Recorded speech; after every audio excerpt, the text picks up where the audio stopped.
Donc le cours aujourd'hui, une partie du cours du 18, puisque le 11 novembre, il n'y aura pas cours, est sur le raccourcissement des télomères. Donc on a pas mal, j'ai déjà un petit peu parlé parfois comme ça par allusion des télomères. Et la recherche sur les télomères, comme vous le savez, prend son origine sur la question de la protection de l'extrémité des chromosomes, qui est une question très fondamentale, qui a été étudiée à l'origine chez la levure, chez le maïs et chez plusieurs organismes protozoaires. Mais en fait, la conservation des mécanismes et des structures font que ces travaux ont ouvert des espaces à un nombre de questions de grande importance médicale. C'est souvent le cas. Je vous rappelle que l'interférence ARN a été découverte à partir des travaux sur la couleur des pétales de pétunia, la recherche d'un bleu profond, et la rétrotransposition à partir des études sur la variégation des couleurs dans l'épi de maïs au sein d'un même épi. Aucun de ces travaux, qui sont extraordinairement riches en applications médicales, n'aurait été financé par un plan anti-cancer ou un programme anti-Alzheimer. En ces temps, et ce n'est pas nouveau d'ailleurs, où les politiques, sans distinction de couleur, semblent incapables de comprendre la nécessité de préserver et développer la recherche fondamentale, certaines évidences doivent être rappelées. Nous aurons été définitivement distancés par nos voisins. Il sera trop tard pour pleurnicher sur notre perte de compétitivité. On se consolera en allant visiter les parcs de loisirs. Les télomères, donc, pour revenir à notre propos réel, mais c'est un propos sérieux parce que je pense qu'on est vraiment en danger d'une certaine façon de ce point de vue. Les télomères sont définis comme l'extrémité des chromosomes linéaires. Ils sont constitués de séquences répétées qui sont protégées par des protéines spécifiques. Chez Sapiens, chez nous donc, la séquence télomérique TTAGGG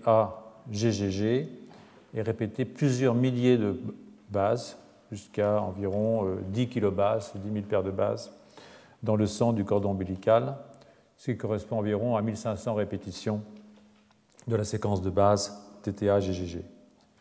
Et les complexes qui constituent la sheltérine, du terme shelter ou abri, et leur rôle de ce complexe est d'éviter que les télomères soient reconnus comme de l'ADN cassé, et d'empêcher des fusions entre fragments d'ADN. Si vous avez des télomères avec des trucs cassés, vous pouvez faire des fusions, vous avez des fusions chromosomiques, vous avez des aberrations cytogénétiques qui sont évidemment catastrophiques pour la cellule. De nombreuses études ont confirmé le rôle des télomères dans le vieillissement cellulaire, plutôt le rôle du raccourcissement des télomères dans le vieillissement cellulaire. En fait, la machinerie de réplication ne peut aller jusqu'au bout du chromosome. Elle peut encore moins aller au-delà parce qu'elle tomberait de l'autre côté du chromosome. Et donc, elle ne peut pas se reproduire sous elle, d'une certaine façon. Le fait que la DNA polymérase ou les complexes de réplication arrivent au bout du chromosome, au niveau de ce complexe de réplication, il y a une région sous le complexe de réplication qui ne peut pas être reproduit. Et donc, ça veut dire qu'à chaque division, cette extrémité télomérique diminue de taille. Donc, d'où l'idée que la taille des télomères constitue une horloge moléculaire et qu'au bout d'un certain nombre de divisions, les cellules entrent en sénescence, puis en apoptose, c'est-à-dire en mort cellulaire. Alors, ce n'est pas aussi noir, il existe un mécanisme de compensation qui repose sur une enzyme qu'on appelle la télomérase, qui vient après et qui, comme son nom l'indique, rallonge les télomères. C'est-à-dire qu'une fois que la réplication est terminée, on peut rallonger le télomère. En fait, ce sont Armagnos et Blackburn, Elizabeth Blackburn, qui a découvert en fait, les télomérases. On fait une revue dans Nature Genetic assez récente, sur laquelle je vais m'appuyer un petit peu, entre autres. Et il rappelle qu'au-delà des études de départ auxquelles il vient d'être fait allusion, sur la levure, sur le maïs, c'est en fait dans les années 1990 que les télomères ont été considérés dans le contexte des pathologies, et en particulier du cancer, puisque l'activité de la télomérase est augmentée dans la plupart des cancers. ce qui fait que cette enzyme est une cible pharmacologique importante en oncologie. Ça se comprend assez facilement, hein, puisque les cellules tumorales peuvent se multiplier indéfiniment, hein, alors que normalement, chaque division entraînant un raccourcissement du télomère, eh bien, elle devrait entrer en sénescence, en apoptose, assez rapidement. En gros, au bout de 24 divisions cellulaires. Normalement, au bout de 24 divisions cellulaires, si la télomérase n'est pas active, ça s'arrête. On retrouve le même problème pour les cellules souches, dont les cellules souches neurales, sur lesquelles je vais m'attarder en fin de cours et une grande partie du cours prochain, je pense. Donc, est-ce qu'elles s'épuisent, les cellules neurales, les cellules souches neurales? Est-ce qu'elles sont protégées par une activité de télomérase importante? C'est quelque chose qui est essentiel puisque, comme vous vous en souvenez probablement, faire du sport augmente la prolifération des cellules souches neurales, hein, en jouant essentiellement sur ce qu'on appelle le compartiment d'amplification. Oubliez cette partie basse ici. Donc ici, vous avez des cellules souches qui sont des astrocytes, hein, qui expriment la GFAP. Et puis, une cellule se divise pour donner une autre cellule souche, c'est le principe, et une cellule différenciée qui est un neuroblaste.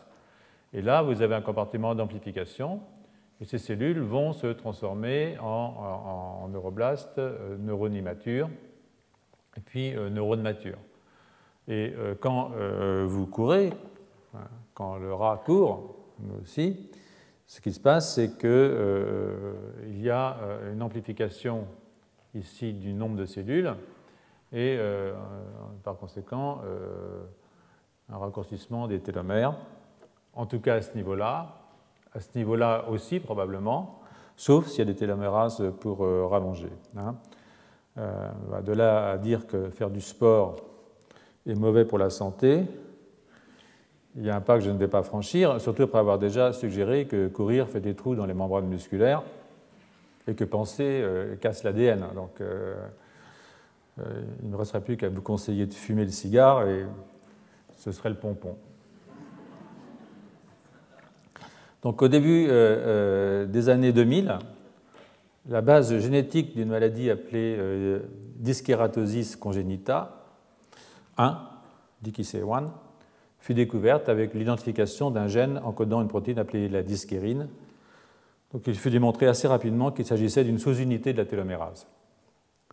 Donc, c'est un travail très pionnier d'ailleurs. C'est un des premiers travaux qui montre qu'une mutation dans un enzyme impliqué dans l'allongement des télomères peut provoquer des maladies. Mais il a été suivi de pas mal de travaux et il y a un très grand nombre aujourd'hui de maladies qui sont expliquées par un problème de télomère. Et toutes ces maladies ont été regroupées sous le terme de telomere syndromes, des syndromes télomériques. Ces syndromes sont prioritairement associés à l'âge et marqués par un vieillissement prématuré, puisque le raccourcissement des télomères est un acquis, entre guillemets, de l'âge. Donc, pour revenir à la structure de base des télomères, la séquence TT-AGGG est répétée sur plusieurs milliers de bases, je vous l'ai déjà dit, et donc recouverte par un ensemble de protéines, les chelterines, que vous pouvez voir ici. Alors, chez Sapiens, il y a environ 6 protéines. Il y a donc le Telomere Repeat Binding Factor, TRF1, que vous pouvez trouver ici, quelque part, oui, ici. Vous avez donc le Telomere Repeat Binding Factor 2, TRF2, un répresseur activateur protéine. Bon, toutes ces protéines ici sont indiquées. Toute mutation dans l'une quelconque de ces protéines peut amener l'apparition d'un syndrome télomérique. Donc ces protéines et leur interaction avec les télomères, vous voyez qu'elles interagissent avec ces séquences répétées TTA-GGG sur une longueur suffisante est nécessaire pour prolonger le bout du chromosome et l'empêcher de déclencher ce qu'on appelle la réponse DNA damage, hein, la DNA damage response, et de subir une dégradation ou de participer à des événements que j'ai déjà mentionnés comme la fusion chromosomique. Donc, à ce complexe s'ajoute un autre complexe qu'on appelle le complexe CST, que vous pouvez voir ici, en fait, qui comprend 3 protéines dont j'ai cité les noms ici, et qu'en fond, ce n'est pas tellement important.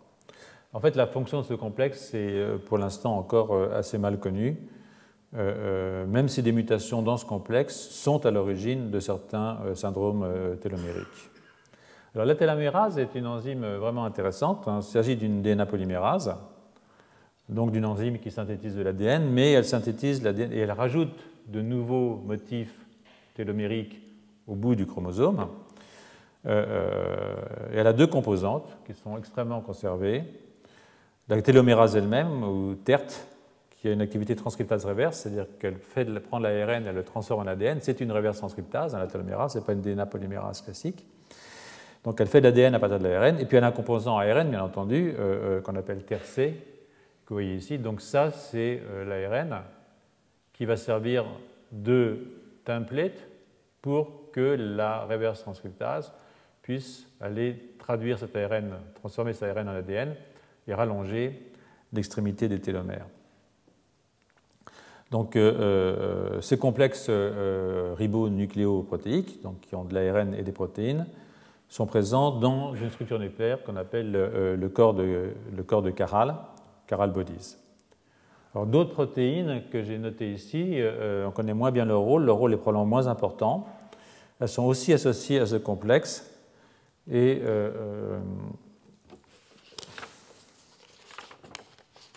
pas que j'oublie de passer parce qu'après je me perds. Elles sont aussi associées à ce complexe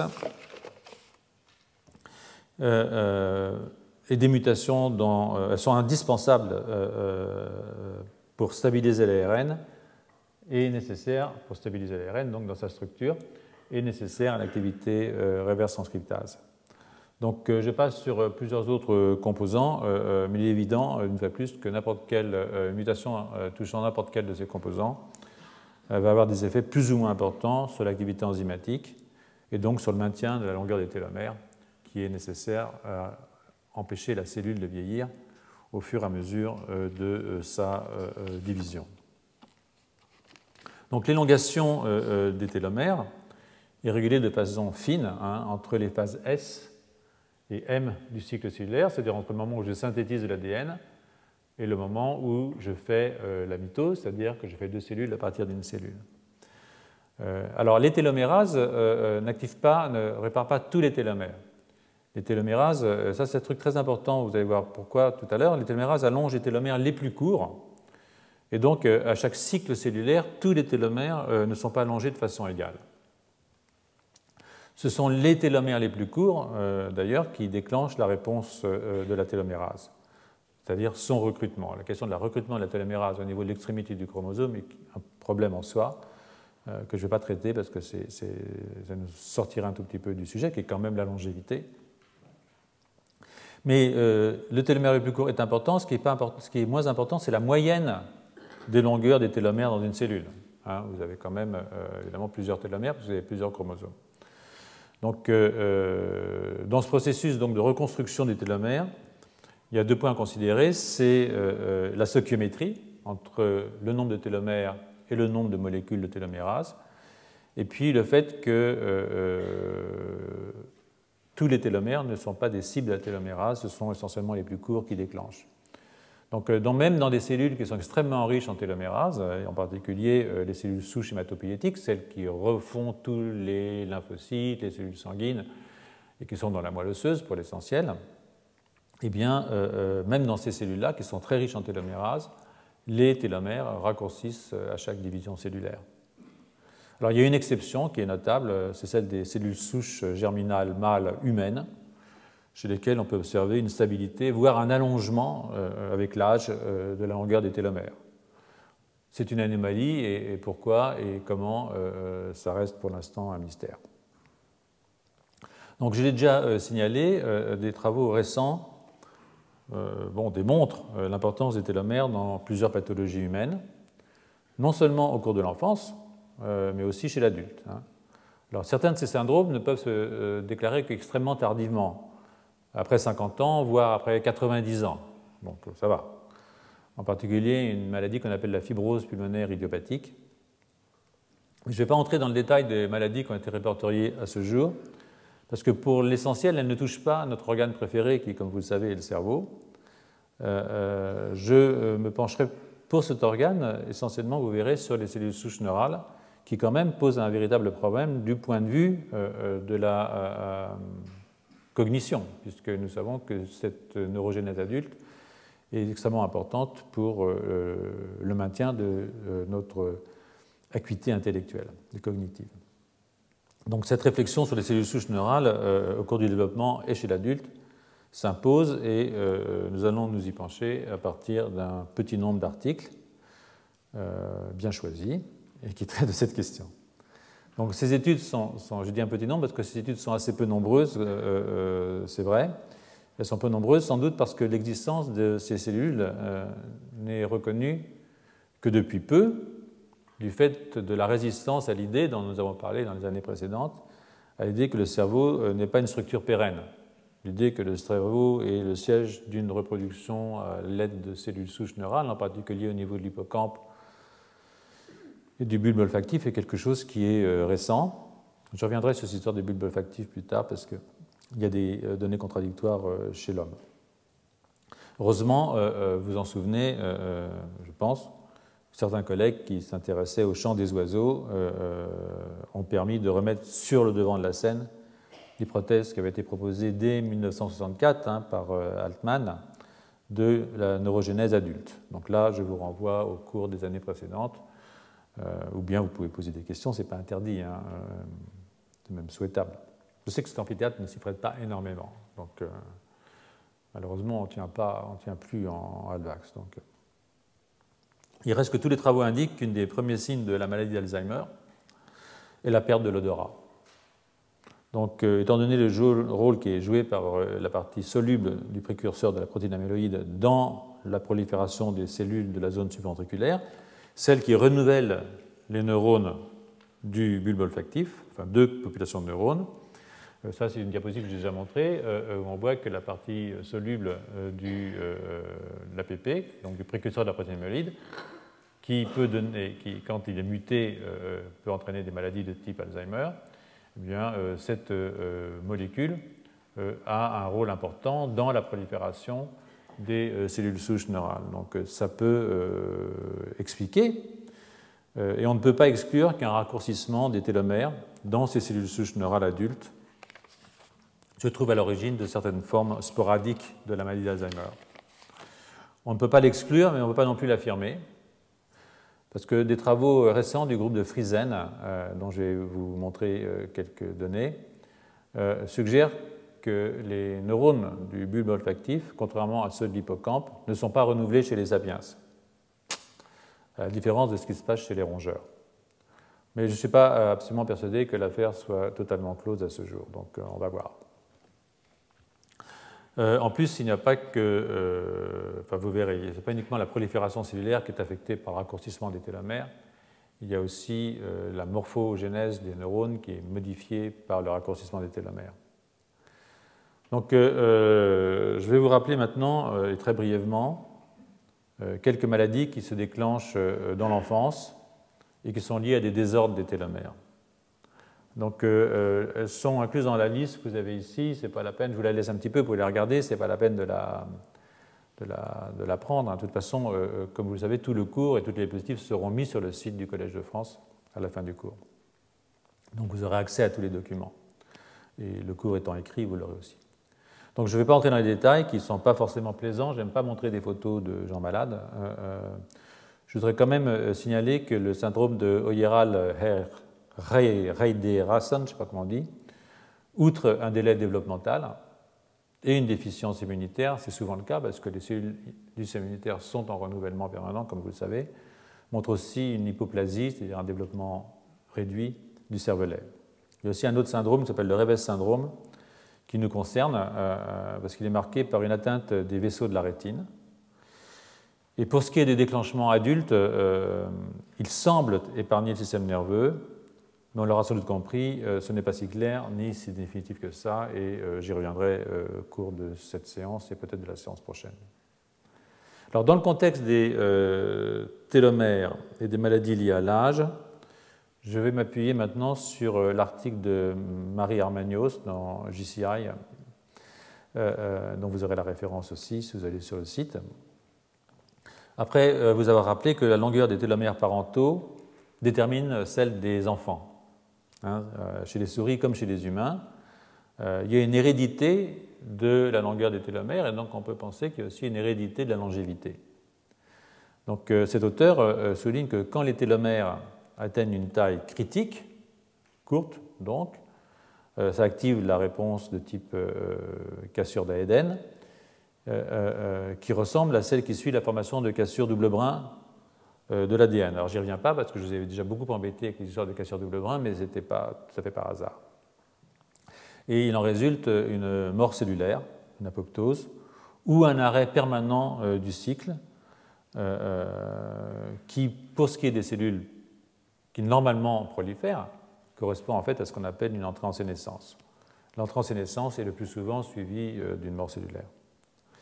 En fait, les cellules qui entrent en sénescence présentent aussi une forte activité de leur expression génétique, ce qu'on appelle leur transcriptome. Et ça amène la sécrétion de molécules qu'on appelle des cytokines, les chymokines, et aussi de protéases. C'est un phénotype qui est connu sous le nom de Senescence Associated Secretory Phenotype, SASP, qui joue un rôle dans l'élimination des cellules sénescentes, mais aussi a une action sur d'autres types cellulaires.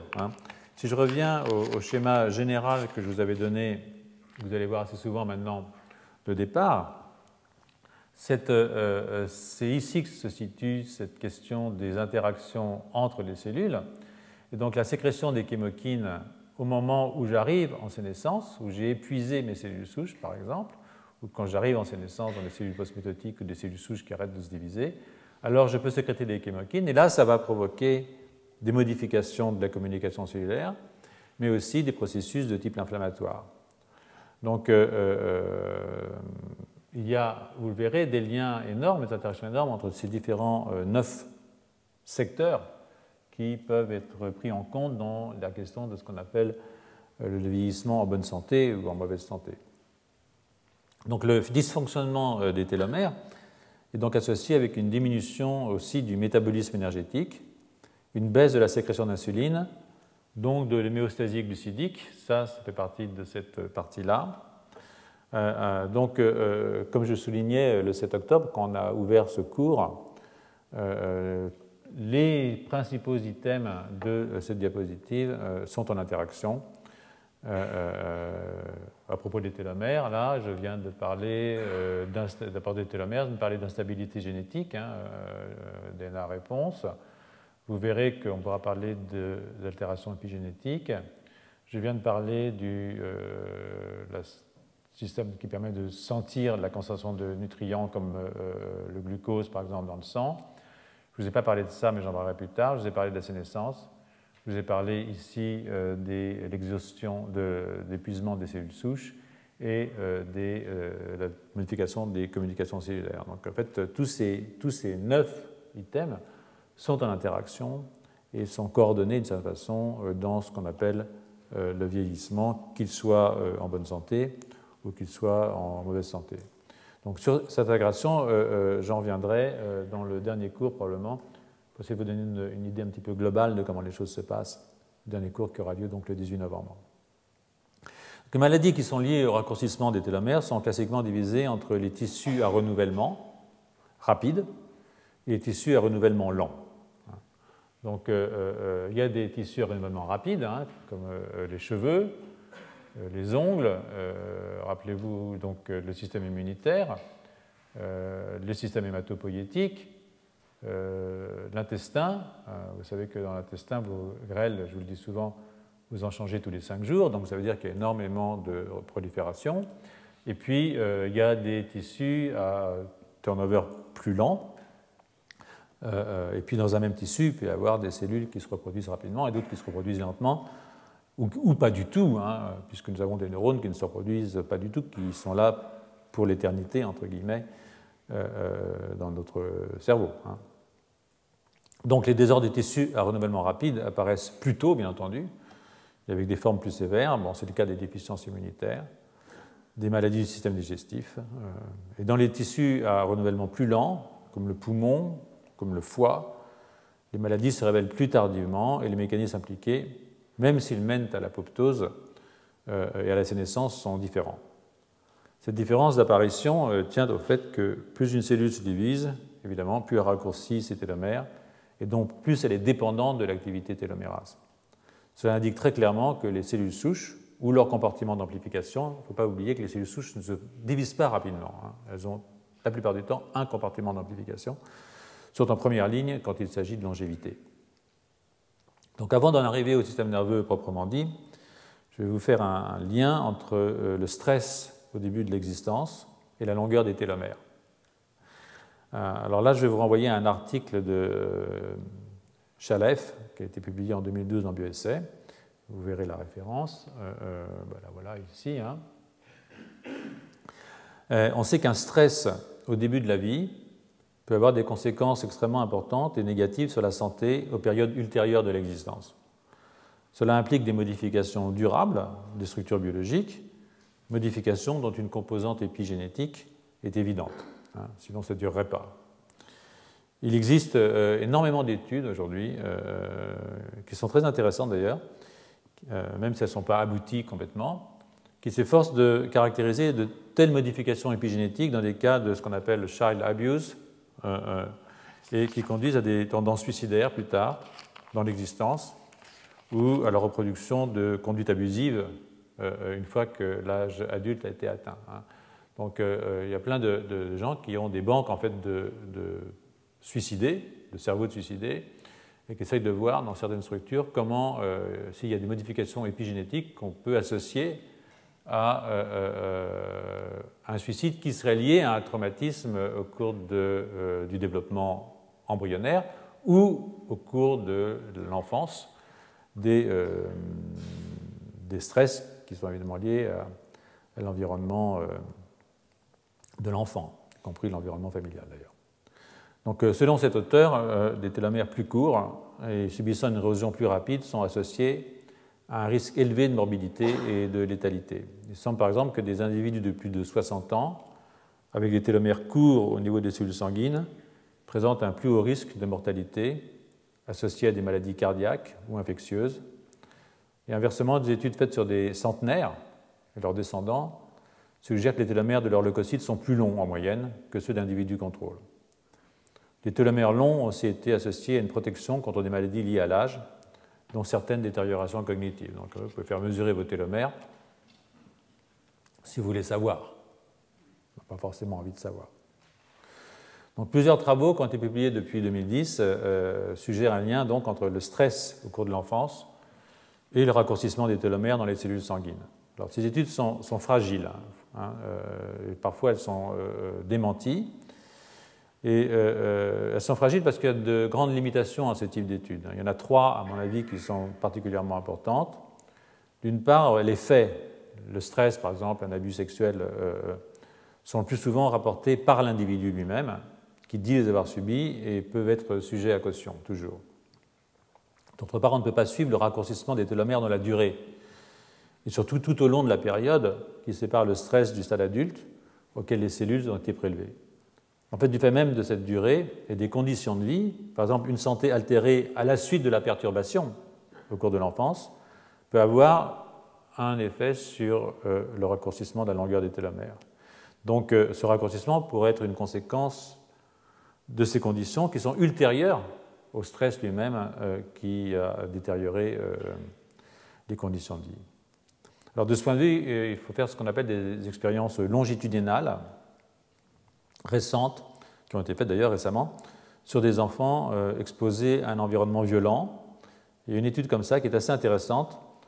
Elle suggère que les effets du stress sont cumulatifs, et donc supérieurs chez les individus ayant subi plusieurs types de violences, familiales, à l'école, vous voyez, avec une forte érosion de la longueur des télomères. Et ça, c'est par des prélèvements qui ont été faits dans la muqueuse buccale entre 5 ans et 10 ans. Alors, les données vont dans le sens d'une corrélation, sont toujours des corrélations, bien entendu, et les mécanismes restent plutôt difficiles à identifier. Et là, si je suis les auteurs, ceux-là, il faudrait identifier le lien, si vous voulez, entre ce stress infantile, stress tout court et raccourcissement accéléré des télomères, avec une focalisation sur les modifications génétiques et épigénétiques. Donc là, vous avez dans Donc, une voie de recherche qui est en cours actuellement, ce qui est la maturation du système immunitaire cérébral. Vous savez que nous avons des macrophages cérébraux, nous avons un système immunitaire cérébral avec l'application possible de processus inflammatoires et du stress oxydatif au niveau cérébral. Donc là, c'est un petit peu indiqué par ce travail qui a été publié en 2012, qui est un essai, fondé sur des données, mais qui est en grande partie interprétatif, et qui montre tout ce qui peut se passer au niveau de raccourcissement des télomères, avec le vieillissement cellulaire, l'inflammation, le stress qui joue un rôle important, en particulier le stress oxydatif, la cassure d'ADN, etc., les dysfonctions mitochondriales. Donc, ce sont des travaux qui sont en cours.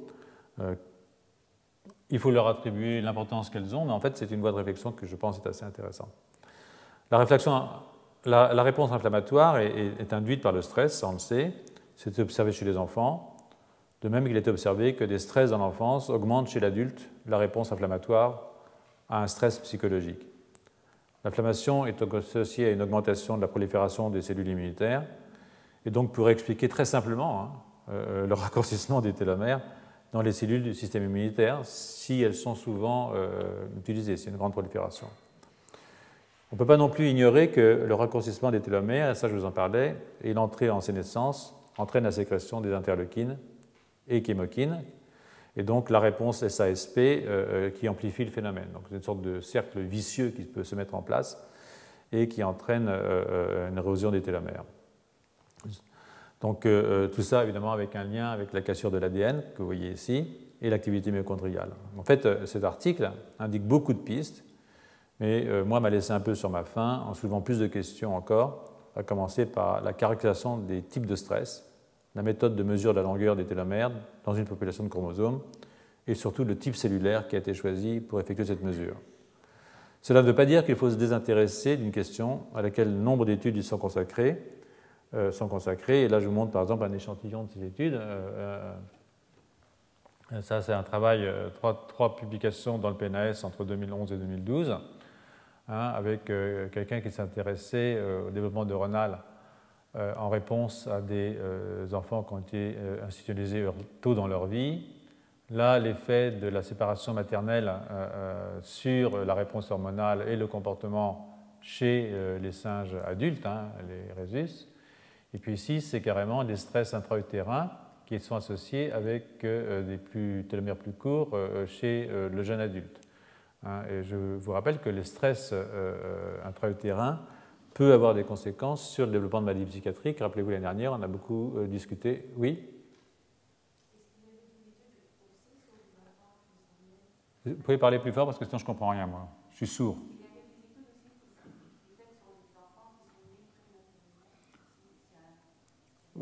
Oui, enfin, ça je ne suis pas au courant. Mais l'année dernière, on a pas mal discuté, l'année dernière ou l'année d'avant, je ne sais plus très bien, les questions de l'activation des réponses immunitaires chez la mère. C'est-à-dire tout le travail de Paul Patterson et des gens qui travaillent sur le même thème, qui montrent que si on déclenche une réponse de type interleukine 6 ou TNF au cours du développement, alors on a des modifications de la structure cérébrale, et en particulier du développement cérébral chez l'embryon, avec la possibilité de développer des mécanismes de type maladie psychiatrique. Les modèles animaux chez le rat en particulier ou chez la souris ont montré que quand on injecte par exemple du poly-RIRC chez la mère vers E14,5, E16 chez la souris, et qu'ensuite on prend les petits qui naissent et qu'on leur fait des tests du genre PPI, enfin des tests qui sont des tests entre guillemets, c'est toujours pareil, maladie schizophrénie, avec ce que ça veut dire, on voit qu'ils ont une diminution de la pre-pulse inhibition, des choses comme ça, et que ça c'est lié vraiment à la réponse inflammatoire chez la mère. Donc si vous êtes intéressé à ça, moi je vous renvoie aux travaux de Patterson. C'est probablement ce qui a été fait de mieux dans les dernières années sur cette question, qui est une question vraiment intéressante. Donc, ce sont et maintenant, il y a des gens qui prennent des banques de cerveau de gens qui se sont suicidés et dont on a une histoire, si vous voulez, longitudinale des stress au niveau de l'enfance précoce, pour aller regarder dans certaines structures particulières du système nerveux s'il n'y a pas des modifications reproductibles de méthylation des CPG qui contrôlent l'expression de certains gènes, etc. Donc, c'est une tendance assez lourde aujourd'hui, et je pense que c'est une tendance assez intéressante, même si évidemment ça reste extrêmement dangereux de tirer des conclusions et de les généraliser à l'ensemble de la population. Nous sommes tous un tout petit peu traumatisés par l'existence. Bon, j'y revenir au cours peut-être des prochaines années d'ailleurs, parce que c'est un sujet sur lequel je lis beaucoup actuellement. En attendant, je vais m'attarder sur quelques articles qui se concentrent sur des cibles qui me paraissent importantes, quand on parle surtout de troubles mentaux, c'est-à-dire, j'y reviens, j'annonce toujours les trucs longtemps à l'avance, et je me répète beaucoup, mais bon, les cellules souches neurales, même si je ne veux pas éliminer, même si je dis que j'en parlerai pas, que j'en parlerai dans des cours ultérieurs, je ne veux pas éliminer, évidemment, les questions des macrophages cérébraux ou des microglies en relation avec la réponse immunitaire et l'inflammation. En relation aussi, comme je viens de le dire, en réponse à votre question, avec la question des troubles psychiatriques qui seraient liés à des problèmes développementaux. Donc, le premier article dont je vais vous parler est un article qui est un petit peu à part. Il traite du lien possible entre neurogénèse, télomère et schizophrénie. Donc, je vais d'abord revenir un peu sur la question de la neurogénèse adulte, chez les humains tout particulièrement, au niveau de l'hippocampe. Donc, l'hippocampe, c'est ça, hein. C'est une structure qui est le siège d'une neurogénèse importante, dont on sait, et là je ne vais pas revenir sur les cours précédents, qu'elle est impliquée dans de grands nombres de fonctions cognitives. Donc là, cette diapositive est là pour vous rappeler que les cellules glutamatergiques de l'hippocampe, en particulier dans ce qu'on appelle le gyrus denté, se renouvellent et que ce renouvellement peut être modulé par le comportement. Rappelez-vous l'histoire de la course à pied, par exemple, qui va augmenter la prolifération au niveau du comportement d'amplification et augmenter donc le nombre de neurones qui sont générés à partir des cellules souches. Donc, mais il y a eu des travaux sur les problèmes de dépression, comme vous savez, choses qui ont montré que les antidépresseurs, certains dépresseurs, eh bien, au bout d'un certain temps, ont une action qui pourrait passer, ces travaux de René N à Columbia, qui pourrait passer par une régulation de la prolifération de la neurogénèse dans l'hippocampe. Donc, ce renouvellement, qui est évidemment présent chez l'adulte, c'est ça qui nous intéresse, a été quantifié par le groupe de Jonas Friesen, que je vous annonçais tout à l'heure, dans un papier que je vais vous commenter, et qui a été lui-même commenté par un News and Views dans le numéro de Cell qui a été publié en 2013. Donc le commentaire que je vais commenter commence par rappeler l'histoire de la découverte de la neurogénèse adulte et des résistances. Vous vous en souvenez que cette découverte a rencontré. Je n'y reviens pas. J'en ai parlé en 2010. Mais même si le fait de la neurogénèse est aujourd'hui acquis, je crois, il y a deux questions qui restent en suspens, ou qui restent en suspens, je pense qu'elles le restent toujours. Il y a celle de l'impact de ce renouvellement et celle de son déclin éventuel au cours du vieillissement. Est-ce que notre neurogénèse baisse au fur et à mesure que nous vieillissons? C'est une bonne question. Et pour évaluer l'étendue de la neurogénèse chez les humains, les auteurs ont utilisé une technique qui est assez drôle, en fait. C'est assez astucieux. Elle leur avait permis de publier en 2012 que les neurones du bulbe olfactif ne sont pas renouvelés chez l'adulte, sapiens en particulier, ou très peu, contrairement à ce que l'on constate chez la souris ou chez le rat. Donc cette technique, elle repose sur le fait que pendant les essais nucléaires à l'air libre entre 1955 et 1963, il y avait dans l'atmosphère des hauts niveaux de carbone 14, de carbone radioactif. Et donc, via la nutrition, entre 1955 et 1963, les essais à l'air libre ont été interdits. On n'a plus fait que des explosions nucléaires souterraines. Mais pendant cette période de 8 ans, on a tous pris du carbone, donc radioactif. Et les niveaux ont commencé à baisser à partir de 1963, à mesure que le CO2 atmosphérique devenait de moins en moins radioactif. Le CO2 atmosphérique qui rentre évidemment dans la chaîne alimentaire à cause de la photosynthèse. Donc le 14 carbone étant incorporé dans l'ADN, au cours de la division cellulaire, ça a permis de dater et de mesurer le taux de prolifération des cellules. Donc la première surprise, si vous voulez, qui est venue, est que contrairement à ce qu'on observe chez le rat ou chez la souris, chez qui la neurogénèse diminue avec l'âge, l'hippocampe humain génère des neurones dans le gyrus denté à un taux assez constant jusqu'à des âges avancés. Ça, c'est quand même la bonne nouvelle. Vous voyez, ça, c'est la neurogénèse dans le gyrus denté. Bon, ça diminue un petit peu, mais en gros, ce n'est pas très, très différent entre un jeune homme, même très jeune, et un moins jeune. Hein. Donc ça, c'est... Alors, la chose qui est étonnante, c'est qu'il semble dire qu'il n'y a pas de neurogénèse dans le bulbe. Bon, c'est possible. Hein. Bon, ça mérite d'être vu. Donc, tous les cellules du gyrus denté sont sujets au renouvellement. Ce n'est pas seulement une sous-population qui est en cause. Et les mesures et les modélisations qui ont été faites par ce groupe suédois suggèrent qu'on a environ 700 cellules qui sont renouvelées par an, soit un turnover de 1,75% de nos neurones dans l'hippocampe, avec, comme vous le voyez, un modeste déclin au cours du vieillissement. Donc, bon, comme je vous le rappelle, on voit un renouvellement nul dans le bulbe olfactif, mais pour ce qui est du denté de gyrus, on voit une baisse énorme chez les rongeurs, encore qu'évidemment ça part d'un niveau plus élevé. Donc, et puis les rongeurs ont des durées de vie beaucoup plus courtes que les nôtres. Donc ce qui se passe entre 0 et 3 ans chez un rongeur, c'est peut-être pas forcément projetable sur ce qui se passe entre 0 et 100 ans chez un sapiens. Donc, parce que donc, ces comparaisons entre espèces sont évidemment délicates. Et je crois que ce serait vraiment intéressant d'avoir le même données sur d'autres primates que nous. Il reste qu'on peut se poser la question de la fonction de ce renouvellement, bien entendu, et de la porte qu'il ouvre pour des interventions thérapeutiques concernant les troubles cognitifs et psychologiques liés ou non d'ailleurs au vieillissement.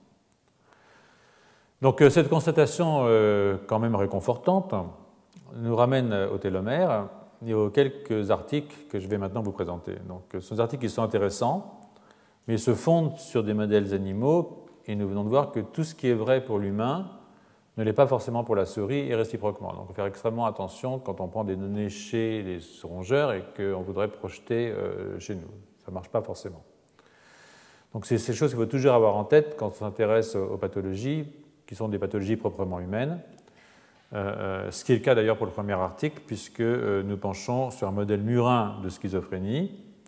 Alors je ne reviens pas sur ce que je vous ai raconté au cours des 2 dernières années, et les difficultés qu'il y a à comprendre la signification réelle des modèles animaux, hein, ce qui veut dire des limites de ces modèles animaux quand il s'agit de maladies psychiatriques aussi complexes que la schizophrénie, ou plutôt que les schizophrénies, puisqu'on ne connaît pas vraiment l'étiologie de toutes les formes de schizophrénie qu'on peut répertorier sur en fait, un phénotype. Hein. Donc le premier article qui a été publié dans Brain Behavior and Immunity en 2011 part d'un modèle murin de schizophrénie qui consiste justement, madame, en l'injection de poly-RIRC pendant la gestation. Donc quand on fait ça, on induit une inflammation maternelle qui touche l'embryon selon le modèle que j'ai discuté en 2011 et 2012 à propos des travaux de Paul Patterson. Donc les auteurs partent de l'observation de changements qui sont positifs dans les symptômes de patients à la suite de programmes d'exercice physique. Ils spéculent aussi, à partir de papiers théoriques, liant certains symptômes de la maladie à la physiologie de l'hippocampe et à la neurogénèse adulte dans l'hippocampe. Ils proposent qu'un raccourcissement des télomères dans les précurseurs neuraux pourrait avoir un rôle dans la maladie. Alors, il est connu que la télomérase, TERT, dont je vous ai parlé il y a un petit moment, est très fortement exprimée dans les cellules souches neurales, dans les précurseurs, au cours du développement, bien entendu, mais aussi chez l'adulte. Et là, de nouveau, je me réfère aux rongeurs pour l'instant. Donc, chez les souris qui ont une faiblesse au niveau de leur télomérase, qui sont faibles en TERT, les télomères raccourcissent avec l'âge et la neurogénèse est interrompue dans les cellules souches neurales de la zone subventriculaire. Parallèlement, les comportements qui dépendent de la neurogénèse, y compris de celle qui a lieu dans l'hippocampe, sont affectés. Finalement, toujours dans le sens de l'hypothèse, mais de façon encore plus directe, il existe des publications qui documentent un raccourcissement accéléré, ils raccourcissent avec l'âge des télomères, dans les leucocytes périphériques de patients qui souffrent de troubles de l'humeur ou de schizophrénie, avec pour ces derniers une forte diminution de la télomérase. Alors, 50 jours après l'injection de poly-RIRC qui provoque une réponse inflammatoire dans l'embryon, maintenant 50 jours, ils sont grands. Les animaux ont été soumis à un test de course volontaire sur la roue, et puis à un test qu'on appelle le pre-pulse inhibition, qui est un test qui mime, si vous voulez, les modèles animaux de schizophrénie. C'est-à-dire que, en fait, ce qui se passe, c'est que vous donnez un coup de trompette, l'animal il saute, bien entendu, mais si après vous donnez un petit coup de trompette qui va annoncer le grand coup de trompette, il saute moins quand il y a le deuxième gros coup de trompette. On appelle ça le pre-pulse inhibition parce qu'on fait un pulse avant, pre-pulse, et ça inhibe la réponse de sursaut maximale de la bestiole.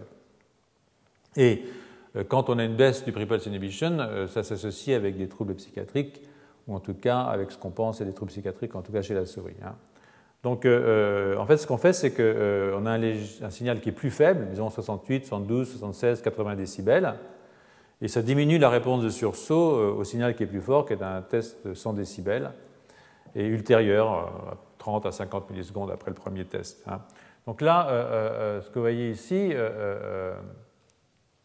c'est que si vous regardez l'animal ici, qui a eu une inflammation au cours de son développement, et vous voyez qu'il a une baisse de son pre-pulse inhibition, c'est-à-dire qui est relativement forte d'ailleurs par rapport à un animal normal, mais si vous le faites courir, vous voyez qu'il récupère un comportement normal.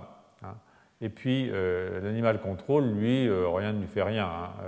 Et ça, quelle que soit la force du pre-pulse, 68, 72, 76 ou 80 décibels. Donc ça, c'est plutôt sympa. Qu'est-ce que ça veut dire exactement? J'en sais rien. Ça veut dire que l'exercice physique, ici, la course dans une roue, c'est une course libre. On leur met des roues dans la cage et puis ils courent autant qu'ils veulent. Donc voilà. Donc le sport n'est pas si négatif que ça en l'occurrence.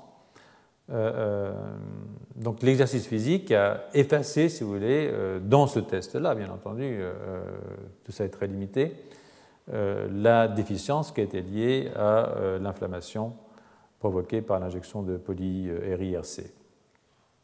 Ce que le panel C vous démontre ici, c'est que les souris sont normales sur le plan moteur. En fait, elles se déplacent gentiment, etc. Sauf là, qu'il y a un test où elles se redressent sur leurs pattes et elles regardent, qui est un test qui est censé mesurer une forme de déorientation. Vous voyez que dans cette affaire, les souris sont hyperactives et désorientées. On le voit au nombre de redressements, mais que la course à pied, soit ça les fatigue, elles n'ont plus envie de se lever, mais en fait ça les ramène à quelque chose qui est de l'ordre du normal. Vous voyez ici qu'on revient dans la normale.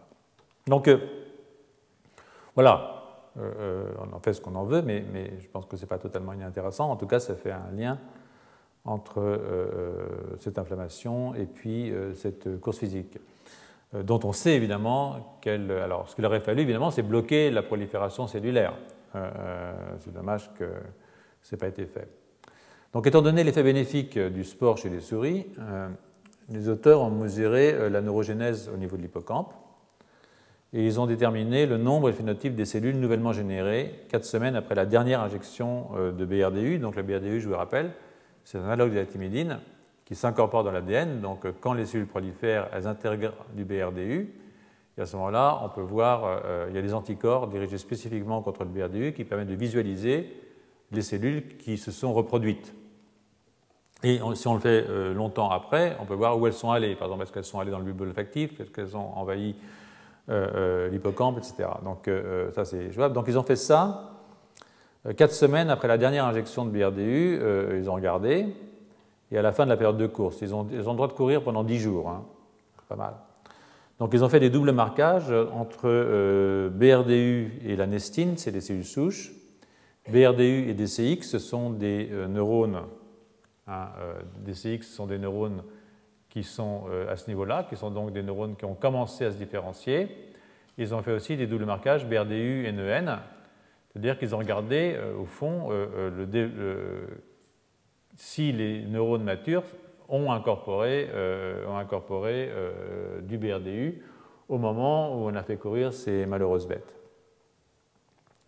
Donc, ça identifie donc les cellules en phase très précoce, hein, BRDU nestine, et puis des cellules en phase tardive de mitose, BRDU DCX, et puis des cellules vraiment matures, post-mitotiques.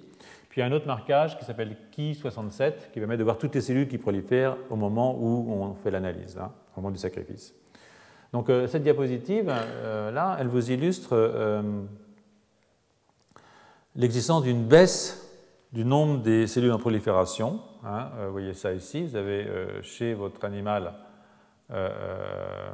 ici, là, c'est ici, hein, une baisse du nombre de cellules en prolifération et une remontée du nombre de cellules en prolifération quand on fait courir les souris. En fait, ça, ce n'est pas tellement étonnant, ça on le savait, mais ce qu'on ne savait pas forcément, c'est que l'injection de poly-IC baissait la prolifération des cellules. Donc ça, c'est Ki67, c'est donc à chaque instant, on regarde toutes les cellules qui ont incorporé, qui se sont divisées.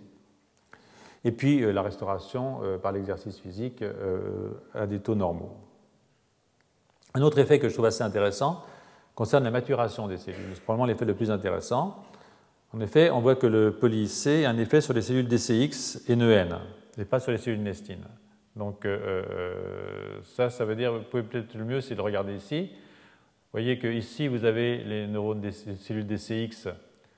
Nestine, c'est donc les progéniteurs, hein, c'est les cellules souches d'une certaine façon. Ici, vous avez les cellules DCX. Et ici, vous avez les neurones matures. Hein. Donc, quand vous mettez du poly-IC, ce qui se passe, en fait, c'est que vous réduisez le nombre de cellules DCX et aussi de neurones matures au profit de cellules immatures. C'est comme si vous bloquiez la différenciation de vos neurones. Maintenant, si vous faites courir vos cellules, si vous faites courir vos bestioles, entre contrôle courir et contrôle pas courir, il n'y a pas de grosse différence. Et si vous faites courir vos bestioles, vous voyez que vous repermettez de nouveau la maturation de vos neurones, c'est-à-dire que vous passez de cellules qui ont de la nestine, qui sont donc en fait à ce niveau-là, vous leur permettez de repasser à ce niveau-là. Donc en fait, c'est comme si, d'une certaine façon, l'exercice physique faisait permettre de récupérer un processus normal de maturation des neurones ici dans l'hippocampe. Hein, ces neurones de l'hippocampe, ici, ça a été mesuré dans le denté gyrus. Donc, contrairement à ce que disait Churchill, il y a peut-être un effet bénéfique du sport. Hein. Ça n'empêche pas qu'il y ait aussi un effet bénéfique de la nicotine. Il ne faut pas complètement négliger non plus. Donc, finalement, après un certain âge, hein, pas trop tôt. Finalement, quid des télomères et de la reverse transcriptase, de la TERT. Donc la longueur des télomères et l'activité de TERT ont été mesurées maintenant dans les cellules qui expriment la protéine de surface PSA-NCAM. Alors, c'est comme les cellules DCX, sauf que comme c'est un antigène de surface, on peut les purifier par des techniques qui sont des techniques de ce qu'on appelle FACS, c'est-à-dire on met un truc fluorescent contre la PSA-NCAM et donc on peut séparer les cellules à l'aide d'un faisceau laser et on n'a pas besoin de les abîmer. Donc ce qui est bien, c'est que c'est un épitope de surface. Mais les cellules PSA-NCAM, c'est exactement comme les cellules DCX. Et donc, il y a un recouvrement de 100% entre les cellules DCX. Donc, les cellules PSA-NCAM sont des neuroblastes en division tardive, avant la maturation définitive qui s'exprime par l'expression de NEN. Hein. Donc, quand on suit l'activité reverse transcriptase, télomérase en l'occurrence, entre le premier et le 60e jour postnatal, qu'on se constate, c'est qu'il y a une baisse de cette activité chez les animaux contrôles. Hein. Il y a aussi une baisse de l'activité chez les animaux polylycés, et avec une légère restauration liée à l'exercice physique. Hein. Vous voyez ici, ça c'est vos animaux. Ce sont ces cellules-là. Hein. Enfin, entre ça et ça, ce sont des neuroblastes, c'est des neurones immatures, mais ce sont des cellules qui sont encore capables de proliférer. Et vous voyez qu'au cours du temps, vous avez une baisse de l'activité reverse transcriptase, télomérase. Alors, ils ont fait ça, si vous voulez, peut-être une petite erreur d'une certaine façon, je dirais. Je vous expliquerai pourquoi il y a peut-être une petite erreur quelque part. Mais autant vers P1, bon. En fait, les cellules, normalement, sont post-mitotiques, parce qu'ils n'ont pas pris que les cellules... Non, excusez-moi, je confonds avec une autre manip. Donc là, effectivement, il n'y a pas d'erreur, il n'y a pas de biais dans l'expérience. Il y a donc une baisse dans ces cellules, au point de vue de l'activité télomérase. Il y a une moins grande activité télomérase dans les cellules qui viennent d'animaux qui ont récupéré du polylycée. Vous voyez qu'à P60, c'est quasiment 50%. Il y a une légère récupération par l'exercice physique. Hein. Vous pouvez aussi, à P60, rappelez-vous ce que je vous ai dit, la télomérase ne répare pas tous les télomères. Elle répare les télomères les plus courts. Hein. Donc, ce qu'ils ont regardé aussi, c'est la longueur des télomères. Donc, c'est facile de regarder la longueur des télomères. Prenez une sonde qui est complémentaire du TTA-GGG et vous la marquez avec un FITC. On fait ce qu'on appelle du FISH, c'est-à-dire un marquage par fluorescence de vos morceaux de télomères. Donc, vous pouvez mesurer la longueur de vos télomères. Télomères de la souris, en l'occurrence. Donc, si on fait ça, on voit qu'il y a une diminution de la longueur des télomères. Ça, c'est clair. Hein. Alors voilà, c'est comme ça que ça fait. Vous voyez, c'est les bouts des chromosomes. Là, vous voyez mieux comment ça ressemble. Ça, ce sont des bouts de chromosomes. Et ça, en vert, là, c'est la longueur des télomères pour chacun de ces chromosomes. Donc, il suffit de mesurer la distance. Voici la distribution chez un animal voilà, de la longueur des télomères. Vous voyez que c'est quand même très distribué, ce n'est pas homogène. Et ça, c'est chez un animal qui a reçu du polylycée. Donc ça recouvre avec l'animal normal, mais c'est clair qu'il y a moins de télomères longs. Il n'y a plus de télomères courts chez cette bestiole-là. Donc il y a une diminution de la longueur des télomères. Mais ce qui est clair, c'est que la course à pied, l'exercice physique chez ces bestioles, est sans effet sur cette diminution. Hein. Et ça suggère que l'augmentation faible de l'activité que vous voyez ici avec la course n'est pas suffisante pour augmenter la longueur des télomères. Alors, d'où vient l'amélioration comportementale? Eh bien, ça nous ramène à la remarque que j'ai faite au début du cours, qui est que cette augmentation touche seulement quelques télomères, les plus courts, et que cela n'est probablement pas mesurable, même si les effets de ce rallongement limité sont bénéfiques. Donc peut-être que ce qu'on peut mesurer ici n'est pas suffisamment exact pour rendre compte d'un effet bénéfique de l'augmentation de l'activité télomérase avec l'exercice physique. Parce qu'en fait, c'est vraiment qu'un petit nombre de télomères qui sont touchés, et que ça peut suffire éventuellement. C'est une interprétation, hein, je n'ai pas fait la manip. Hein. Voilà, donc si on reprend l'ensemble de ces données, on constate donc, je pense, un effet bénéfique sur le comportement avec une corrélation avec la neurogénèse et l'activité de la télomérase, avec des doutes sur la longueur des télomères, ça c'est clair, mais il faut bien admettre que nous restons là au niveau de quelque chose qui reste des corrélations. Une expérience importante aurait été de vérifier, comme j'ai dit tout à l'heure, que cette amélioration est perdue si on bloque la prolifération des cellules souches. Hein. Mais ça n'a pas été fait, donc ça c'est dommage. Et par ailleurs, deux éléments me paraissent extrêmement intéressants. Le premier, c'est qu'il existe une baisse de l'activité télomérase avec le temps dans les cellules DCX, hein, des animaux contrôle. Donc nous perdons une activité télomérase dans nos cellules. Et que si l'exercice physique augmente légèrement cette activité, cela n'a pas d'effet mesurable sur la longueur moyenne des télomères. Et j'insiste bien sur la longueur moyenne des télomères. Alors, il y a un caveat évidemment dans cette manip, de nouveau, c'est qu'elle n'a été faite que sur le compartiment DCX, c'est-à-dire sur les neuroblastes relativement âgés. Et il y a d'autres cellules qui prolifèrent. Il y a les cellules souches en particulier, il y a les cellules du compartiment d'amplification, et puis il y a les neuroblastes. Donc, ça a été fait sur ce compartiment-là. Ça n'a pas été fait sur ces trois compartiments-là, ou à peine sur celui-là qui exprime vaguement DCX et donc PSA-NCAM.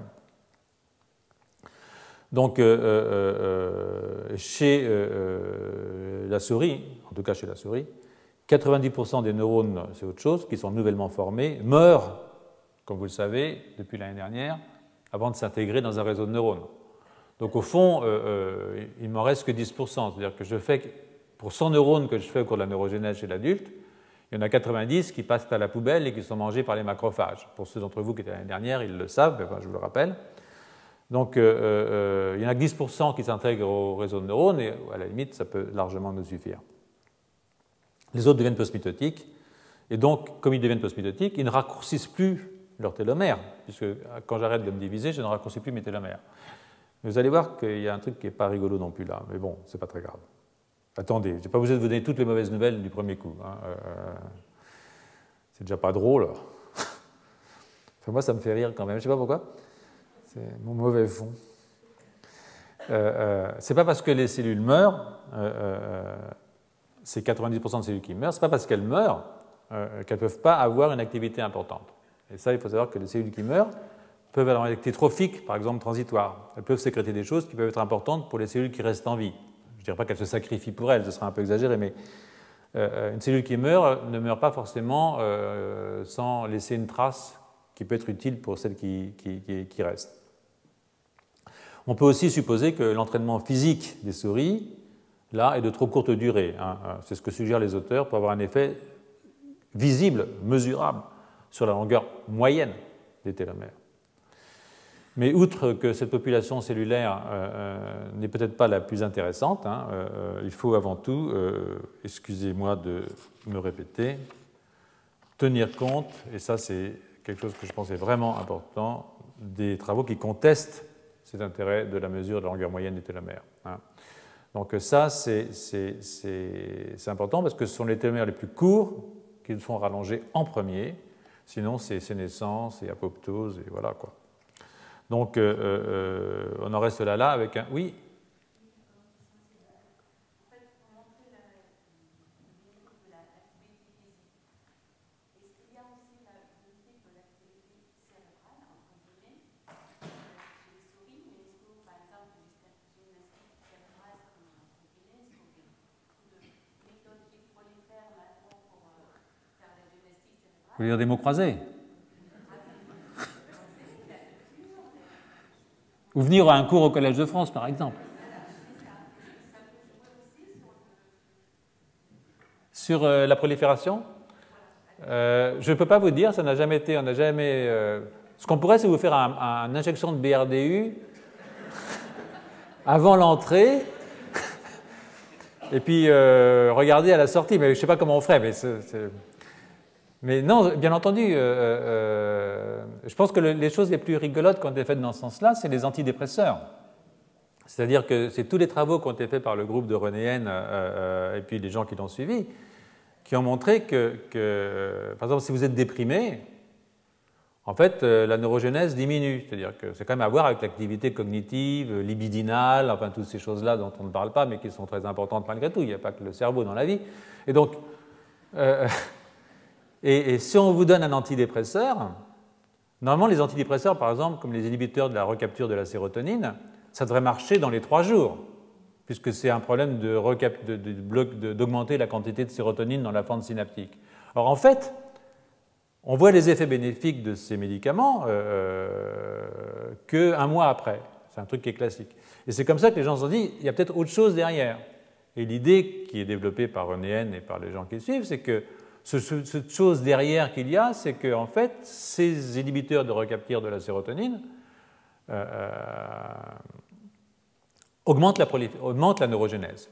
Donc en fait, et que c'est cette augmentation de neurogénèse qui redonne de la libido intellectuelle, bien entendu, aux humains qui souffrent de ces syndromes dépressifs. Et donc ils ont fait des manips chez la souris. Vous savez, on peut faire un peu de dépression chez la souris, on la tient par la queue, et puis quand elle arrête de s'agiter, c'est qu'elle est déprimée. Donc, c'est pas vrai? Genre. Donc, et on voit que si on bloque sa neurogénèse, elle se déprime plus vite, même quand on lui donne du Prozac, hein, qui est donc l'inhibiteur de recapture. Donc oui, vous avez raison, il y a évidemment un effet de l'état mental des souris, en tout cas, sur la neurogénèse. Donc il n'y a pas que la course à pied, je suis d'accord. On peut faire d'autres sports. Ne me poussez pas dans mes retranchements, soyez gentils. J'ai trop tendance à aller de l'avant dans ces questions-là. Donc, où est-ce qu'on était? Moi, vous m'avez perturbé. Voilà. Donc je vais finir cette discussion, mais je suis content que vous posiez des questions parce que c'est vrai que cet amphithéâtre est un peu gélifiant. Hein, donc si vous posez des questions, moi je suis ravi, je me sens plus à l'aise, c'est plus agréable. Donc cette discussion-là, je vais la terminer en revenant à la zone subventriculaire. Donc on quitte l'hippocampe, on revient à la zone subventriculaire, là, qui est la deuxième zone, comme vous le savez, de prolifération, qui est celle-là, la SVZ, qui est là. Donc je vais revenir à travers un article qui est en fait assez ancien, hein, enfin assez ancien, peut-être 2006 quand même, oui, assez ancien. Tant que ça? Non, 2011. Qui s'intéresse aux cellules, non pas de l'hippocampe, mais aux cellules justement de la zone subventriculaire. Donc, alors chez la souris, contrairement à Sapiens, si on veut bien suivre Friesen, et moi j'ai un peu de réticence à suivre Friesen là-dessus, mais on verra, ces cellules contribuent au renouvellement des populations neuronales qui sont spécifiques du bulbe olfactif. Donc en particulier, il y a deux populations neuronales. Il y a les populations qui sont les granules sels, qui sont des cellules qui synthétisent le GABA, et puis vous avez les cellules périglomérulaires ici, qui sont des cellules dopaminergiques, qui sont marquées par la tyrosine hydroxylase en particulier. Donc, ces cellules, les précurseurs, sont générées à partir des cellules souches de la SVZ qui prolifèrent, qu'on peut les voir, elles ont un marqueur, elles expriment la GFAP, elles ont des facteurs de transcription spécifiques, en particulier une protéine qu'on appelle SOX2, une autre qu'on appelle PAX6, etc. Donc on peut très bien les identifier. Et elles se divisent lentement, ce sont des cellules souches. Les cellules souches se divisent lentement, hein, ça il faut le savoir. Et ça, c'est important parce que ça peut préserver leurs télomères. Hein. Quand je me divise lentement, j'use moins mes télomères. Donc, surtout si je suis riche en télomérase, ce qui est le cas en général des cellules souches. Donc, mais elles sont amplifiées, je vous l'ai dit plusieurs fois, au niveau du comportement d'amplification. On imagine facilement un raccourcissement important des télomères. Donc, ce qui veut dire que les neuroblastes qui continuent de se diviser, hein, quand ils vont se promener, là, ils s'amplifient là, ils continuent à migrer, là, ils continuent de se diviser, ils sont dans ce qu'on appelle le rostral migratory, je ne sais plus quoi, stream, merci. Heureusement qu'il y a des spécialistes dans la maison.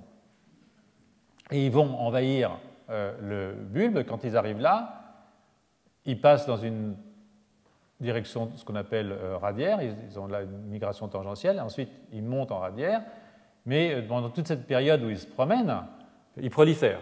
Hein, et en plus, ils ont été amplifiés. Donc pendant tout ce temps-là, ils ont raccourci leur télomère. Donc quand ils arrivent, ils sont déjà assez réduits au niveau télomérique. D'accord ? Donc on imagine assez facilement qu'il y a eu un raccourcissement important des télomères dans ces neurones postmitotiques au niveau du bulbe. Donc il y a là forcément une inégalité entre les neurones. C'est-à-dire qu'ils n'ont pas tous forcément les télomères aussi courts, et même une inégalité entre les différents télomères à l'intérieur d'une même cellule, hein, parce que je vous disais qu'il y a une hétérogénéité dans la longueur des télomères. En tout cas, c'est ce qu'on peut penser sur la base de cette distribution que là je vous ai montré pour l'hippocampe, et que je vous remonte de nouveau, de cette longueur télomérique.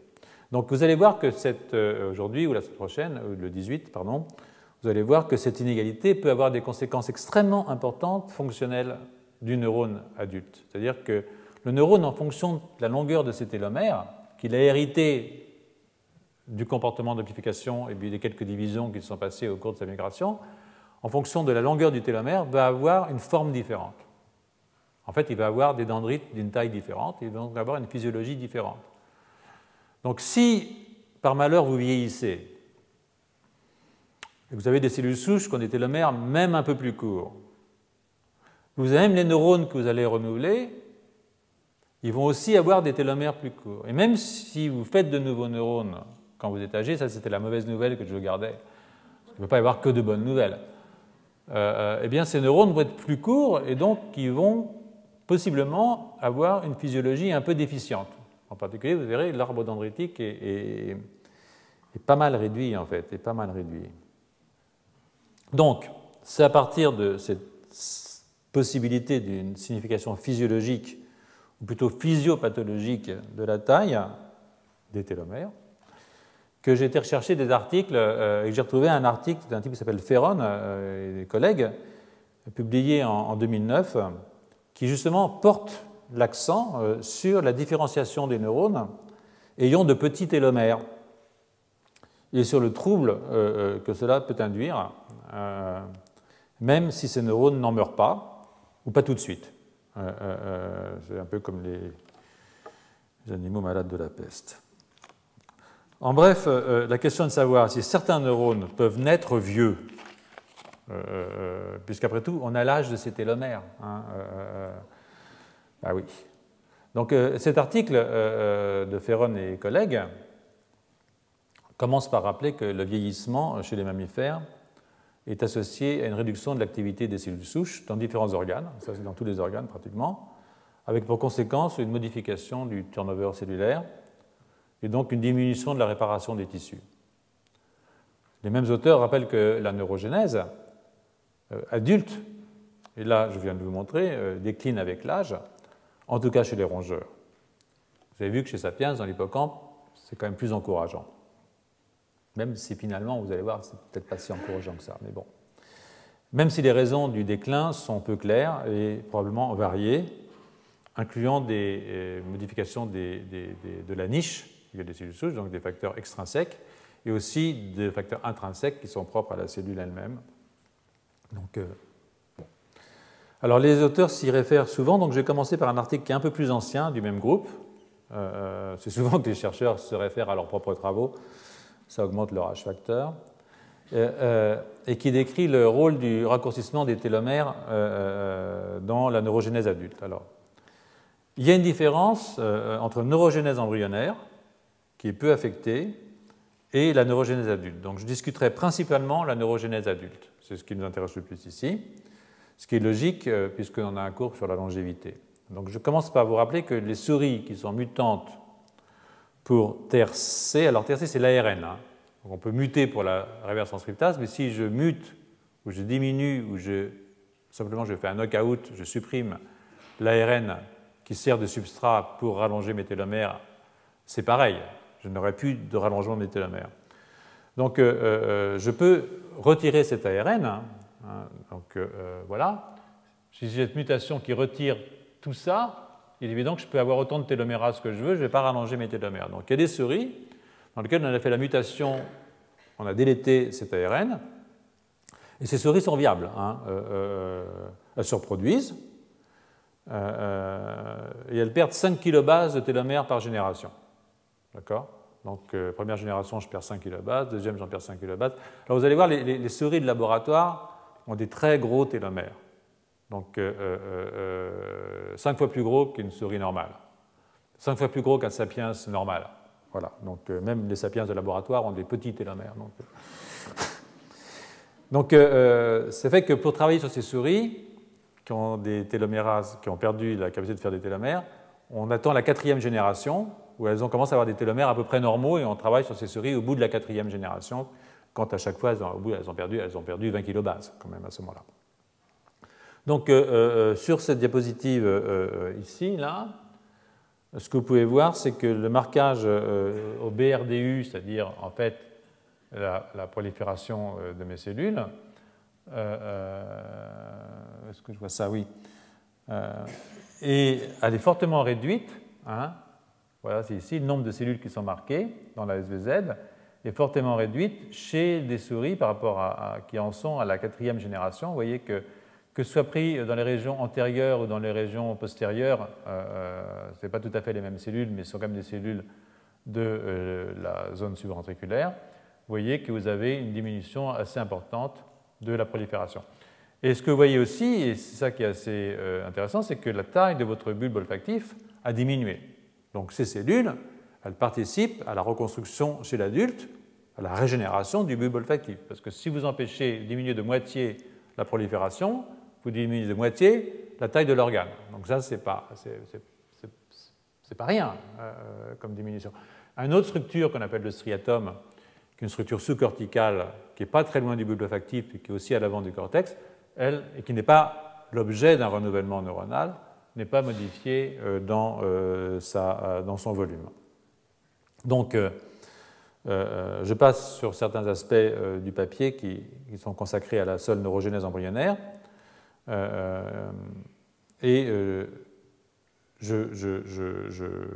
vais passer sur des techniques qui consistent à mettre ces cellules dans des conditions mitogéniques. Alors, on prélève les cellules de la SVZ et puis on les dissocie et puis on les met à proliférer sous forme de... Alors, vous voyez aussi ici, excusez-moi, vous voyez qu'on là, on voit la modification de l'incorporation de BRDU le long de la zone subventriculaire. Hein. C'est là qu'est la zone subventriculaire. Hein. Ça, c'est clair.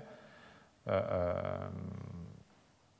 voyez qu'ici, il y a beaucoup moins de cellules qui sont en prolifération.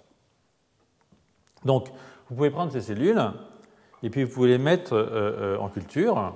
Et quand vous les mettez en culture, elles vont faire ce qu'on appelle des neurosphères. Hein. Donc, une neurosphère, c'est en fait, en général, il y a une cellule isolée qui va proliférer et faire une petite boule. Et toutes ces cellules-là, elles dérivent d'une seule cellule. Hein. Et puis, vous pouvez regarder, puis vous pouvez les prendre, les dissocier et refaire ce qu'on appelle des neurosphères secondaires. Donc, ils ont fait ça. Et ils ont regardé donc, alors plus la boule est grande, et plus ça prolifère vite, ou plus ça meurt lentement. Hein, il y a deux possibilités. Mais c'est probablement un problème de prolifération, parce que vous voyez ici l'incorporation de BRDU qui est bien moindre dans les cellules. Ça, c'est la 4e génération après la mutation. Hein, donc, c'est toujours pareil. Donc, ce que vous voyez ici, c'est que vous avez, dans le cas de ces neurosphères-là, qui sont beaucoup plus... La plupart des neurosphères ont des tailles qui sont inférieures à 20 à 60 microns. Donc vous voyez ici en blanc, hein, pendant les neurosphères primaires comme dans les neurosphères secondaires, l'essentiel de vos neurosphères, en fait, sont de petite taille dans la souris mutée. Donc vous diminuez la prolifération de vos neurosphères. Ça, on le voit évidemment essentiellement à partir de la 4e génération, je l'ai dit, en G4, donc de souris mutées pour les raisons que je vous ai dites plus tôt. Donc, les sphères sont majoritairement d'un diamètre inférieur à 60 micromètres, ce qui n'est pas le cas des sphères préparées, des neurosphères préparées à partir des souris sauvages.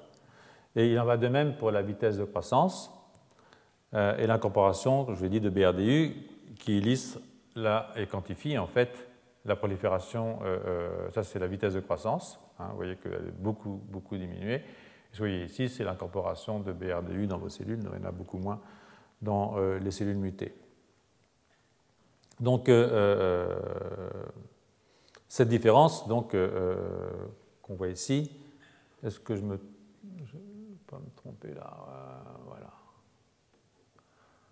Il y a un moment où je finis par me prendre les pieds dans le tapis à tous les coups, mais ce n'est pas grave. Donc,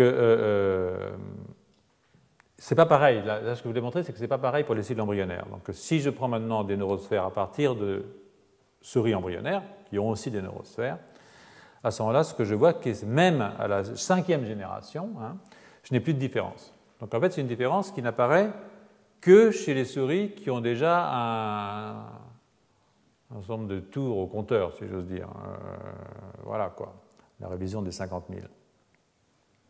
Donc, La raison en est très probablement, vous voyez que ici, je ne fais plus de différence entre le mutant et le non-mutant, j'ai les mêmes taux d'incorporation, j'ai les mêmes vitesses de croissance, j'ai les mêmes tailles de neurosphères entre les mutants et les non-mutants, et ça s'explique très probablement par le fait que les cellules adultes sont passées par un grand nombre de divisions et que les télomères sont encore plus raccourcis que chez l'embryon. Ça, ce que ça vous dit quand même, c'est qu'au cours de la vie adulte, nous raccourcissons nos télomères. Ça, ce n'est pas une excellente nouvelle.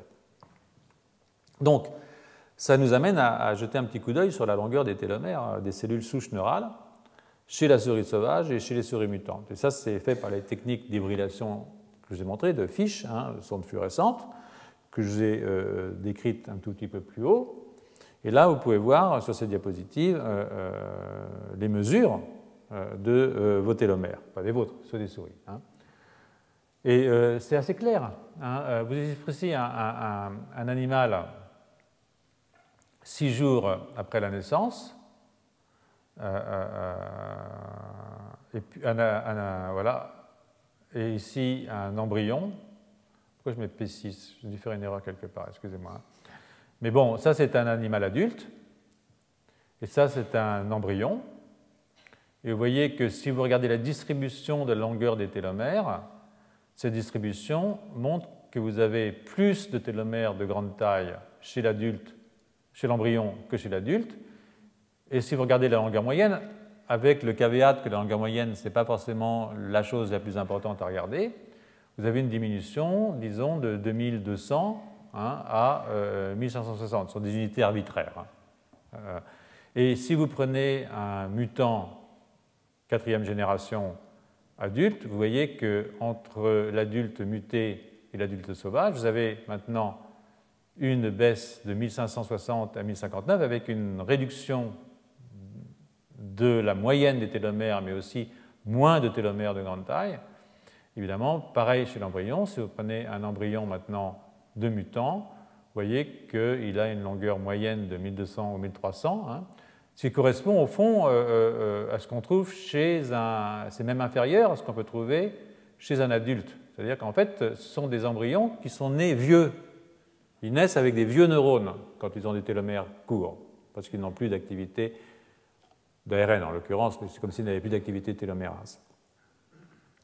Donc, de nouveau, je vous attire votre attention sur le fait que ce que vous voyez ici, c'est une distribution, mais aussi que, bien entendu, voilà, les cellules embryonnaires des mutants ont l'âge télomérique des cellules adultes. Elles sont nées adultes. Et quand je vous disais qu'on a l'âge de ces télomères, ce n'est pas entièrement faux. On a effectivement l'âge neuronal de ces télomères, et pas uniquement neuronal, parce qu'il n'y a pas que le cerveau dans la vie. Même si c'est notre organe préféré. Donc j'ai souligné un certain nombre de fois le raccourcissement des télomères au-delà d'un certain seuil active des voies de signalisation qui sont associées avec les lésions de l'ADN. Et donc un des readouts de ce raccourcissement, c'est l'induction d'une protéine qu'on appelle P53, qui est une protéine qui est activée au cours de la sénescence et qui est capable d'induire la mort cellulaire. Alors les auteurs ont recherché l'expression de P53 dans des cellules en culture adultes et embryonnaires, sauvages ou mutées, maintenant c'est relativement simple à voir, et le résultat il est parfaitement clair. Si vous prenez des cellules adultes normales, wild type, vous voyez que vos cellules souches neurales en prolifération, elles n'expriment pas P53, c'est-à-dire qu'elles n'ont pas entamé un programme de sénescence et d'apoptose. Si vous prenez des cellules embryonnaires, c'est à peu près pareil. Ça c'est probablement du bruit de fond, pas grand-chose. Mais si maintenant vous prenez des cellules mutées embryonnaires, il n'y a pas grand-chose qui se passe. Il est trop tôt. C'est comme le coup précédent, on n'avait pas encore atteint le seuil critique, même si je m'en approche. Ça, c'est l'équivalent de ça, c'est ce qu'on a dit tout à l'heure. Mais si maintenant je prends des cellules adultes qui n'ont pas une activité de restauration de la longueur, d'augmentation de la longueur de mes télomères, eh bien, j'active P53 de façon extrêmement forte, c'est-à-dire que j'induis des programmes de sénescence dans mes cellules souches. Ce qui est évidemment n'est pas souhaitable. Bah, c'est comme ça. Donc, je pourrais continuer, bien entendu, sur les cellules embryonnaires et vous présenter le résultat surprenant de leur aptitude à proliférer, hein, même avec des télomères courts, avec la présence de P53 et de fortes altérations cytogénétiques. Hein, mais je ne vais pas le faire. Si, je vais le faire quand même. Hein. Donc, vous voyez ici que ces cellules souches, mais quand elles sont vraiment jeunes, sont moins sensibles, si vous voulez, à ce vieillissement. Mais ça ne va pas durer. Ça ne va pas bien se terminer de toute façon. Hein. Donc, j'y reviendrai de façon un petit peu allusive, parce que ça, c'est un thème en soi intéressant, parce qu'en fait, même ces cellules, elles ont des altérations cytogénétiques. Hein. C'est-à-dire qu'elles vont faire des neurones. Hein. C'est-à-dire que dès qu'elles sont arrêtées de proliférer, elles vont arrêter de raccourcir leur télomère. Hein. Elles vont faire des neurones, mais ce sont des neurones de mauvaise qualité. D'accord ? Donc, c'est pas bon, même quand on est jeune, de voir des petits télomères. Donc, j'y reviendrai, parce que je voudrais passer maintenant à la question que j'avais commencé d'introduire. Je ne sais pas si j'aurai le temps de terminer aujourd'hui, mais sinon je terminerai le 18. Parce que ça, c'est un article par lequel je suis passé pour vous parler de l'article suivant, qui est un article vraiment très amusant. Donc là, je reviens donc sur mon affaire, hein,